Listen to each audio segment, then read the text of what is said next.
जी ये एक और दोस्त आ रहा है, बाबा शोखा जा लगने है, मेरे ना करना गलबात। अस्सलाम वालेकुम। वालेकुम अस्सलाम। क्या हाल है? ये ठीक है? अच्छा की नाम है तेरा? ओ ना पूछया तेनू। पहला तुम अपना नाम दसो। साजिद खान। मनु ते मामा के टप्पा लगे हो? नहीं यार आहो एवं क्यों कट कर तू समझ नाम नहीं अपना। पे मैं दसना ना समझ नहीं गल तुम बाहुबली ने क्यों मारया सी?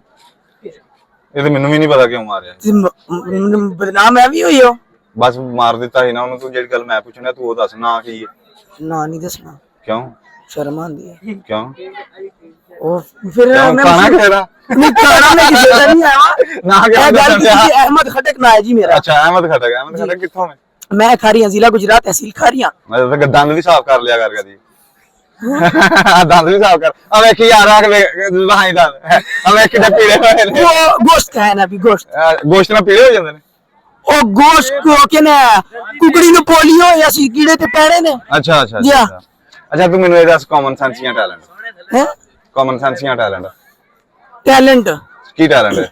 मेरे टैलेंट है वे वाल काट लेना।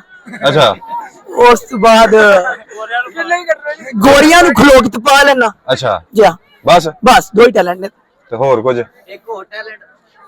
वो थोड़ी बहुत टैलेंट नहीं आख सकते गल गल ते लड़ पवी ते फिर मतलब बदमाश आदमी नहीं बदमाश नहीं है वो। लड़ना कर तो मुच्छां इंदियां होंदियां ने। अबे आज दाड़ियां ते नारियल ते छल भरे ने की आखदे मुच्छां ते ना नहीं क्यों है की मुच्छां रखियां जे आज ता दिया करो उत्ते करया करो उत्ते मैं लोकां दे पैसे देने तां नहीं करदा। ते कटा लो। कटा देंगे चलते अच्छा अच्छा मनु दसो तुसा बाहुबली नु मारया क्यों सी? ओदियां हरकतां तेरे करियां यार बाहुबली वैसे दलेर मुड़ा सी यार।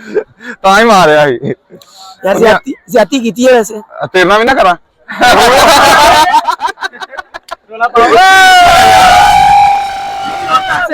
इस्लामाबाद की करन आए हो?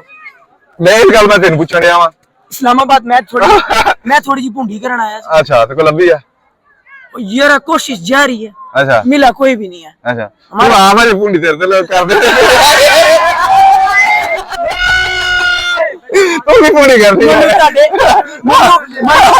सही गल है मनु ताड़े भांडे च सिर दी कसम आई तो कोई नहीं लगता। लभी कोनी तू आपे थोड़ी फेवरेट डिश है। और सुनाओ हाल शुक्र ठीक है ठीक है यार बहुत अच्छा लगा भाई ना गलबात करके ते इन्हें बहुत अच्छा कुछ मारियां। मेरी टिकटॉक आईडी है फॉलो करनी जी लाइक करनी जी भावे ना करो भाईरा चैनल सब्सक्राइब करो लाइक करो बहुत अच्छी कॉमेडियन तक सकते हो। Thank you.